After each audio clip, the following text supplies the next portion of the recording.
Qu'est-ce qui va sortir de beau l'année prochaine? Enfin, en tout cas, qu'est-ce que moi j'attends? J'en ai noté pas mal. J'ai fait une petite liste comme ça de ce qui va arriver, principalement des films américains d'ailleurs. Le problème c'est que généralement les films français intéressants, on n'en entend pas parler avant qu'ils sortent.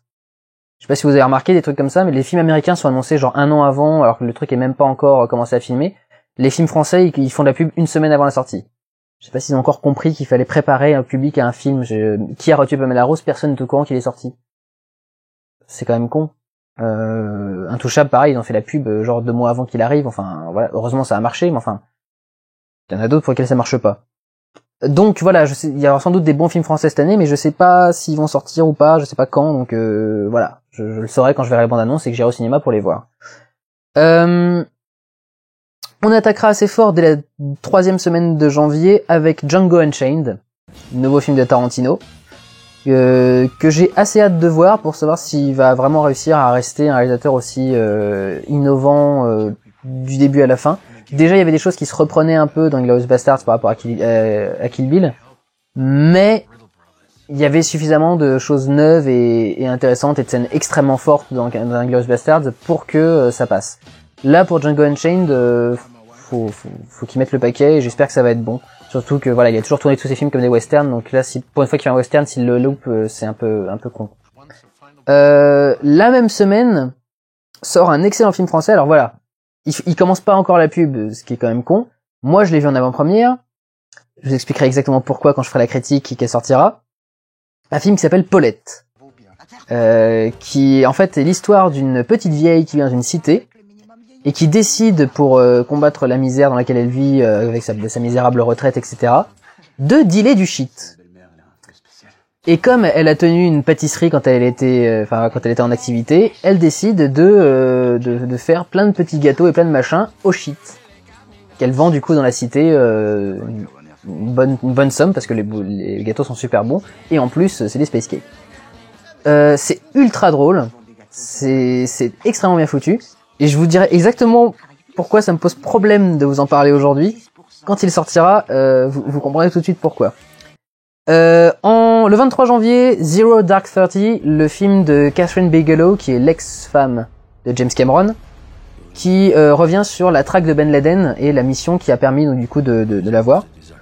Je pense que ça peut être assez intéressant. Les Américains sont assez doués pour exploiter leur grande mission et leur grand truc. Argo a été un très bon exemple cette année. Je trouve qu'ils sont complètement foirés pour tous les films qu'ils ont fait sur le 11 septembre. Je crois qu'aucun des films du 11 septembre n'est vraiment bien.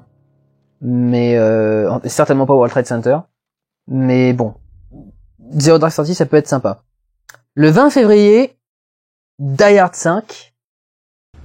Yippee-ki-yay, motherfucker. Voilà, juste Bruce Willis. Les Die Hard, j'ai découvert les Die Hard quand le 4 est sorti en Blu-ray. Parce que du coup, j'ai acheté le coffret complet d'un coup. Et donc les 4 de Die Hard d'un coup. Et je les ai tous découverts, je les avais jamais vus avant. J'étais même pas tombé dessus vite fait à la télé en tant que genre, ça faisait partie des films que je n'avais jamais vus. J'ai découvert ça il y a 1 an et demi ou 2 ans. Et j'adore. Je trouve ça génial. C'est typiquement des films d'action intelligents, je trouve. Ils ont bien réfléchi à beaucoup de leurs scènes. Il y a de la bonne mise en scène, il y a un jeu d'acteur sympa et c'est de l'action fun. Voilà, cool. Comme on a envie d'en voir régulièrement. Donc Die Hard 5, j'irai voir. Le 13 mars, le jour de mon anniversaire, sort Cloud Atlas. Enfin, un nouveau film des Wachowski. On ne peut plus appeler les frères Wachowski, puisque je vous rappelle que Larry Wachowski est devenu Lana Wachowski. Qu'ils ont réalisé, donc, frères et sœurs, avec un 3e réalisateur. Le principe, c'est de revivre la même histoire, avec les mêmes acteurs, mais dans plusieurs univers différents. Je me suis pas trop ultra renseigné sur le projet, j'ai vu une bande-annonce qui dure 5 minutes, qui est assez impressionnante, qui donne assez envie.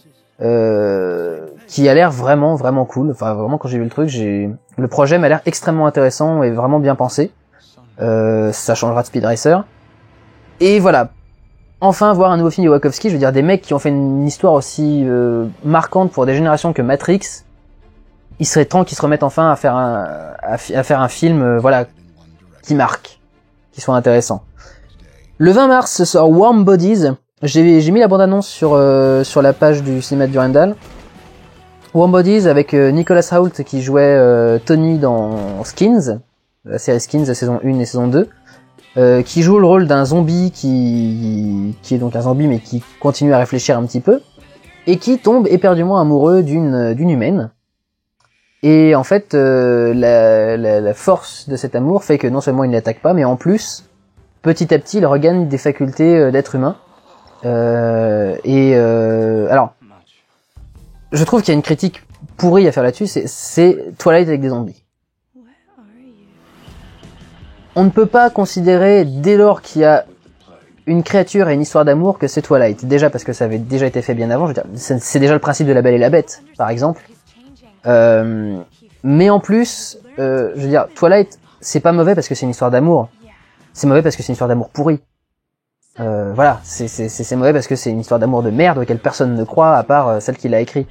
Et les quelques millions de fans assez connes pour l'avoir lu. Et con. J'admets que j'ai été un peu sexiste. Mais voilà, je trouve ça complètement con de dire à partir du moment où Twilight est sorti, on peut plus faire une histoire d'amour entre un humain et une créature mythologique ou mystique. Enfin, je trouve ça débile comme critique. Donc non, c'est pas un Twilight avec des zombies, c'est Warm Bodies. C'est tout. Le 5 juin sort After Earth, le nouveau film de M. Night Shyamalan, dont le déclin a été amorcé par Le Village et s'est poursuivi malheureusement toujours de mal en pis. Le phénomène était passable dans le genre film d'horreur écologiste. After Earth est basé un peu sur la même idée. After Earth, c'est Will Smith et Jared Smith, son fils, à force de faire des accents anglais, j'en mets n'importe où, qui vivent dans l'espace, et à un moment leur vaisseau se crache sur Terre.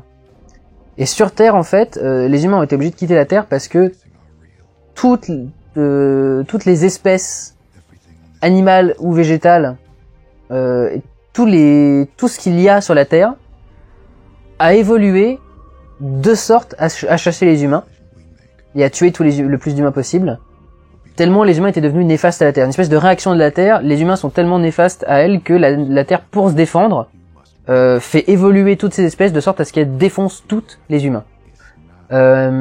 C'est encore dans son trip écolo à la con de Shyamalan, mais il y a un concept intéressant, les images qui ont été envoyées sont plutôt sympas, le concept de faire jouer à Will et Jared Smith le rôle d'un père et de son fils, je trouve ça assez intéressant. Ça a pas beaucoup été fait au cinéma de prendre des vrais duos d'acteurs père et fils. Dans Tomb Raider, le père de Lara Croft dans Tomb Raider et le père de Angelina Jolie. Mais c'est assez rare que ça se fasse et je trouve ça intéressant.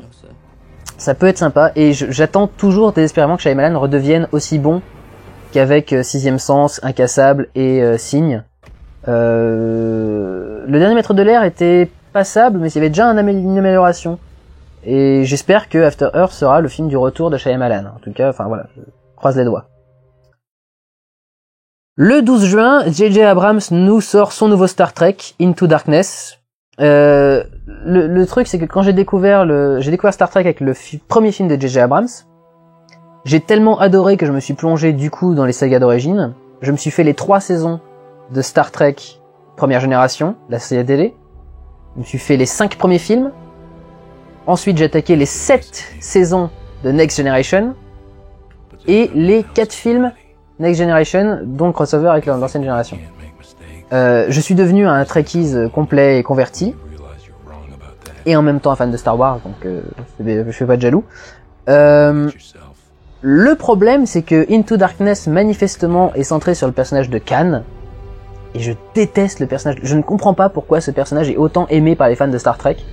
Khan, c'est un personnage qu'on découvre dans le 2e film Star Trek, mais la génération originale, avec William Shatner, avec Spock, etc. Pas la nouvelle génération avec Patrick Stewart et sa nouvelle équipe. Khan, en fait, c'était des humains qui avaient été génétiquement améliorés pour être plus forts, plus résistants, plus intelligents. Et en fait, ils se sont rebellés, parce qu'ils se sont dit, puisqu'on est plus fort, plus intelligent, plus fort que vous, on va vous buter, vous les humains normaux.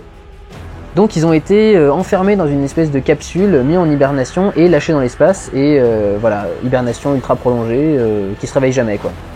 Et en fait, dans un épisode de la série Star Trek, on tombe sur, l'équipage du vaisseau tombe sur la capsule et réveille Khan et les siens. Et Khan, du coup, essaye de se venger et considère que, comme à la fin de l'épisode, le capitaine Kirk le laisse dériver dans l'espace avec son vaisseau. Non, il le laisse sur une planète abandonnée, en lui disant, démerdez-vous si vous êtes si fort, survivez sur la planète, etc. Enfin, une espèce de... Voilà. Et donc, il y a une rivalité entre les deux, et donc le deuxième film Star Trek reprenait ce scénario de la série pour poursuivre ça en film, et résoudre le conflit entre Khan et Kirk. Mais, je sais pas, je trouve ce personnage chiant et nul et... Pas nul, mais je trouve qu'il a rien de spécial, et je comprends pas pourquoi les fans sont à fond dedans, et je vois pas l'utilité de le reprendre pour faire un nouveau film. Enfin, voilà, c'est la seule peur que j'ai avec Into Darkness.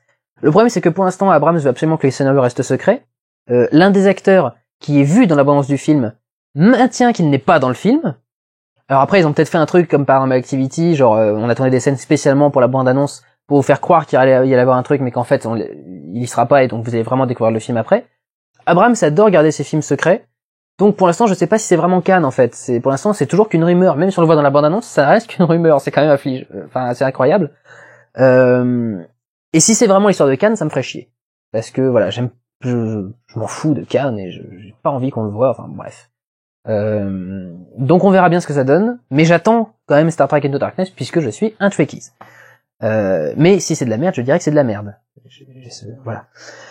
Le 19 juin, Man of Steel. Donc le nouveau Superman, produit et écrit par les frères Nolan, Christophe Nolan et son frère, je crois que c'est Benjamin Nolan, mais je suis jamais sûr du nom du frère, on va dire, et réalisé par Zack Snyder, le réalisateur de 300, Watchmen, L'Armée des Morts, et de Sucker Punch dernièrement. D'après les premières images qui sont passées, déjà je vois pas trop la patte de Snyder. Je crois qu'il est pas très habitué à filmer du réel en fait. Il a toujours mis des mondes un peu fantasmagoriques. Le monde de Watchmen était très particulier. 300, n'en parlons pas. L'Armée des Morts avait un cadre aussi très précis. L'image était très cramée, très rouge. Il y avait un style très particulier. Là, il y a un style très froid et terne. Un traitement Dark Knight, en fait. Ce qui, à mon avis, va pas très bien à Zack Snyder. Et je suis pas sûr que ça colle à Superman. Autant Batman, on peut lui appliquer un traitement ultra réaliste où on essaye de vraiment partir là-dessus. Où on essaie de tout expliquer à 100%, en tout cas pour ce qui est de Batman, puisque par exemple les personnages comme le Joker on les laisse totalement inexpliqués, mais je crois que c'est pas faisable avec Superman parce que toute l'idée de la double personnalité de Superman part du principe qu'en mettant des lunettes et en changeant de coiffure on ne reconnaît plus le mec. Et c'est une telle mécanique de comics. Et j'aime pas les comics pour ce genre de mécanique que je trouve débile, mais c'est tellement une mécanique de comics que je comprends pas comment on peut essayer d'en faire quelque chose de sérieux, pas de sérieux, mais de réaliste, comme l'a fait le Dark Knight. Un traitement psychologique, un traitement réaliste. Manifestement, la question du film, c'est est-ce que Superman doit utiliser ses pouvoirs pour aider les humains, ou est-ce qu'il doit les utiliser pour rester du côté des Kryptoniens? Puisqu'apparemment il y a c'est l'histoire qui était en fait dans le deuxième film ou le troisième film de la première série qui avait été faite. Je sais plus. J'ai l'impression que c'est dans le 3. Bref. Il y avait un scénario déjà comme ça avec des gens de sa planète qui venaient prendre le contrôle de la Terre. Et je sais pas, je suis pas sûr que ça colle. Je suis pas sûr que mettre des enjeux aussi réels, aussi terre à terre, avec un personnage qui a un accroche-cœur et des lunettes, enfin, je suis pas sûr que ça colle. Je verrai bien, mais je suis pas ultra optimiste.